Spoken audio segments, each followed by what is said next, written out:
Hey everybody, this is the Reading Phoenix, also known as Phoebe, or vice versa, however you want to put it.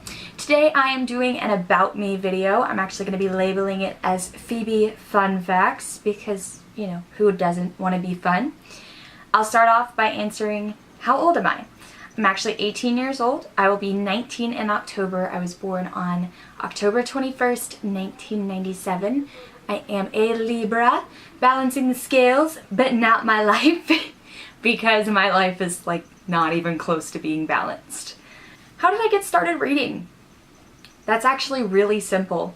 When I was younger, my mom thought that reading was incredibly important to increase your intelligence and your vocabulary, which she is so right with that.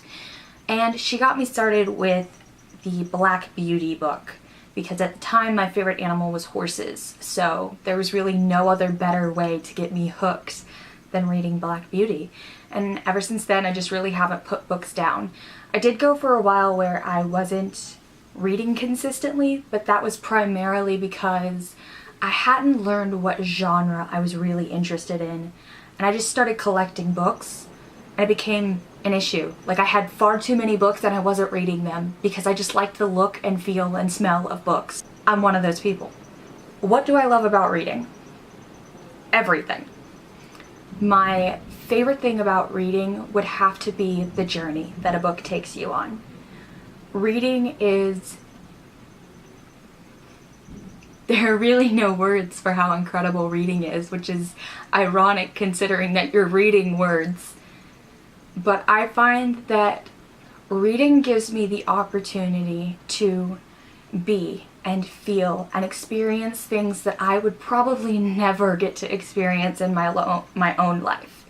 Set aside the fact that, of course, there are books that are like fantasy driven, where you have magic and you have social issues, like the Hunger Games, that we pray we would never have to experience in our own lives.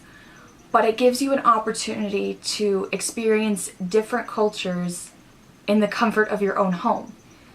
And I don't think there's anything else that lets you experience that. I mean, of course, videos to a degree give you that kind of experience, but they don't let you into personal thoughts and ideas that a book takes you through.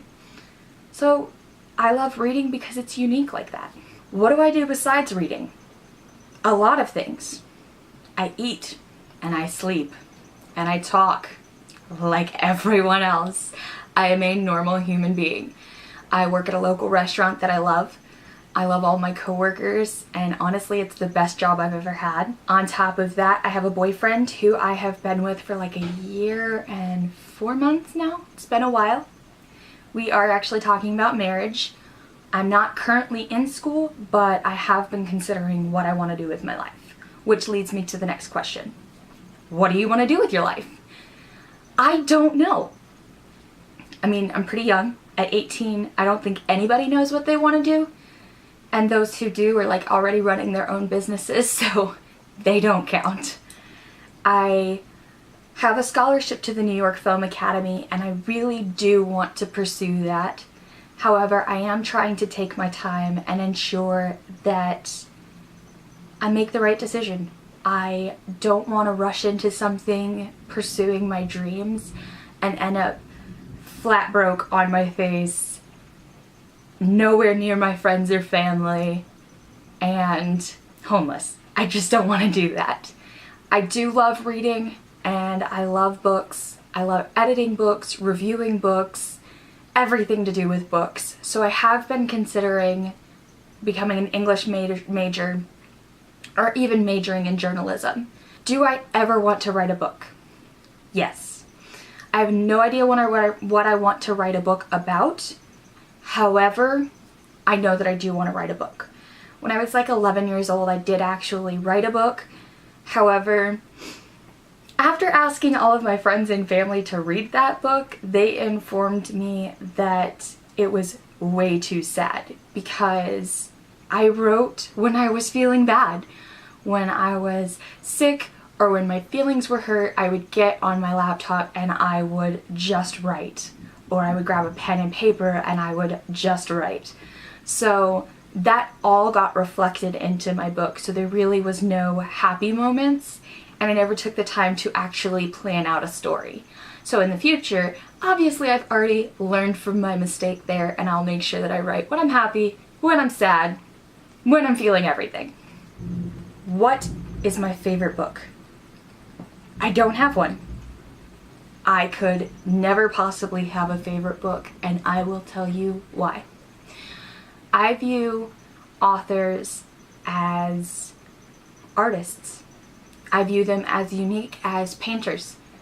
And I would never be so despicable as to compare one painter's work to another, because each work is unique, it is individual, and it is not to be compared to something else. Now granted, if it's a retelling, that's one thing, because you're taking the time to recreate somebody else's thought. So whenever I'm reading a book, I am evaluating and admiring the individual journey that that author is taking me on. I'm not thinking about another book. I'm not thinking about something that that book reminds me of as far as another article of words is concerned. They struggle to write their own story, and oftentimes they end up rewriting someone else's story. Which is why right now, if you look at everybody's shelves, a lot of them in the young adult division genre have a lot of retellings. Everland was one of my most recent favorite retellings. Like I said, I don't have a favorite book, but that doesn't mean I don't have like a list of books I like the most so far. And since I've started 2016, I would have to say that Everland, whose author is Wendy something, I'm horrible for forgetting because I was not planning on mentioning that book, and then Flawed by Cecilia Ahern. Those are my two favorite reads of 2016 so far. What is my favorite animal? I love owls. If you talk to anybody that knows me, they will tell you I love owls. If I walk through a store with you and I see an owl, you'll probably turn around and I won't be next to you anymore, because I will have stopped to look at whatever was owl related. That's just what I do. I get this question kind of often. Why a phoenix? If you look at my profile, I call myself the Reading Phoenix, and a lot of people want to know why I selected that phoenix. The phoenix actually has kind of a deep meaning for me. Like everybody, I have my own story, I have my own struggles, and I have had my own individual traumas in life. Everybody has them. I am not unique in that in any way, shape, or form. I am not saying my troubles are better or worse than anyone's. I am simply informing you as to why I chose the phoenix, so please do not be hurt as I talk about this. In my life, I've dealt with health issues to the point where I actually take chemotherapy. I don't have cancer, which probably confuses a lot of people, but I have several autoimmune diseases where my body is attacking itself. When you're in the womb, there is like a switch that is supposed to be turned off to register not to shoot friendly fire. And sometimes that switch does not get turned off. And later, through an emotional or physical or mental trauma, that switch gets turned on and activates friendly fire. So since I was about 9 years old, I have struggled with my body repeatedly attacking itself, and have spent many a days in doctor's offices and hospital rooms and things of that nature. For the longest time, my best friends were nurses. I started doing a research project for my English teacher. She asked me to find symbols that I felt best reflected me.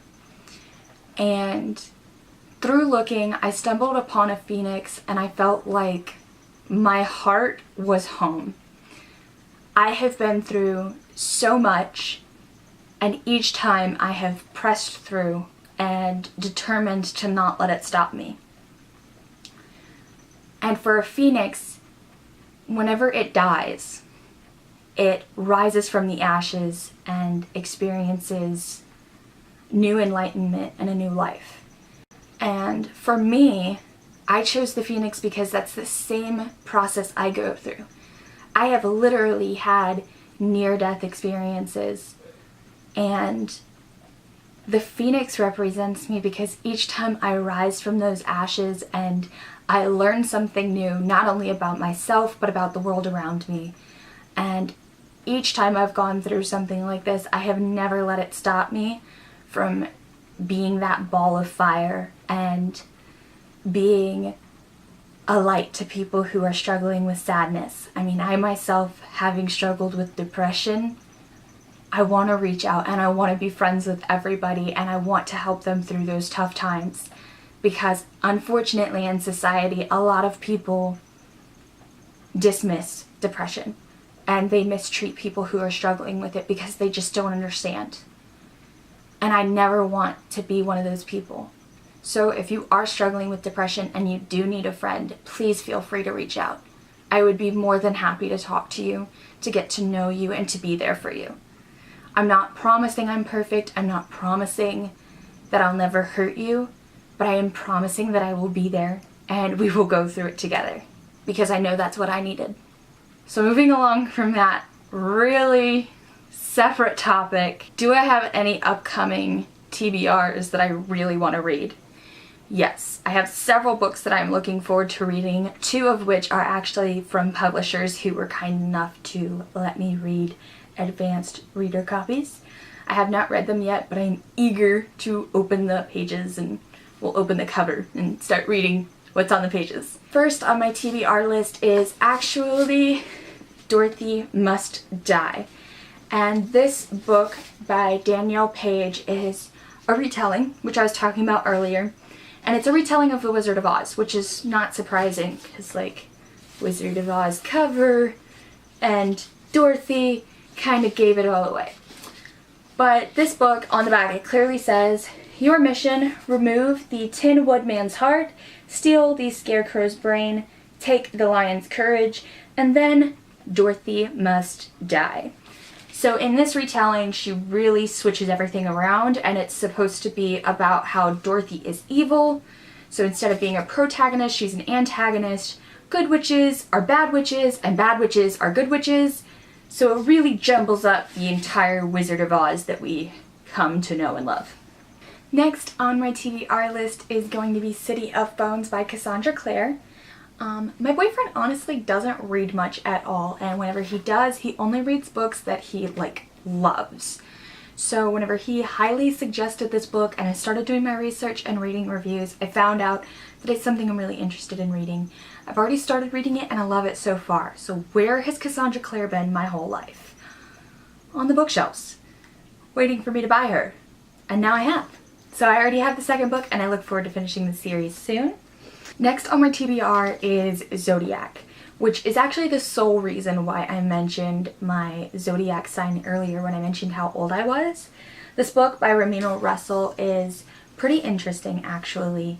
This is like a galaxy where your sign determines what planet you live on, and this protagonist, her name is Ro. According to the synopsis, actually, through a string of natural disasters, natural, considering that it's in a weird galaxy none of us actually know about, these natural disasters lead to her being voted as the guardian of the Cancers. And her goal is to bring the divided houses together to battle a ancient evil that has returned to destroy them. So I'm really looking forward to reading this book. Next on my TBR list, I actually just got this and I've been dying to read it, which is Queen of Hearts. This is by Colleen Oakes, and I actually just recently did a giveaway on my Instagram profile for this. So if you guys want to follow that to enter the next giveaway, which I will be announcing soon, just click on the links below. Queen of Hearts is obviously a retelling of Alice in Wonderland, and I have always loved Alice in Wonderland. It was actually the theme of my Sweet 16, so when I heard that this book was coming out, I had to get my hands on it, and I am so happy that I did, and I look forward to reading this pretty soon. Last but not least, I have 2 books from publishers. So this first ARC, or advanced reader copy, that I have is Summer's List, and it's by Anita Higman. It's like really, really yellow, but it seems kind of like a romance from what I've read. However, it doesn't seem too like chick lit from what I've read on the synopsis, that is. But this was sent to me by Moody Publishing, so I am looking forward to reading that. And then also I have the Time Manipulator's Son. It's really shiny, so hopefully you can see that. But that is by Rowena Sign, I think I'm saying that right. But this came from Something or Other Publishing, so I look forward to reading that as well. If you guys would like to follow me on any of my social media and get to know me, then you can follow my social media that's below. I'll link all of that to you, including my blog, thereadingphoenix.wordpress.com. I look forward to getting to know you guys more, and thanks for watching. See you next time. Bye!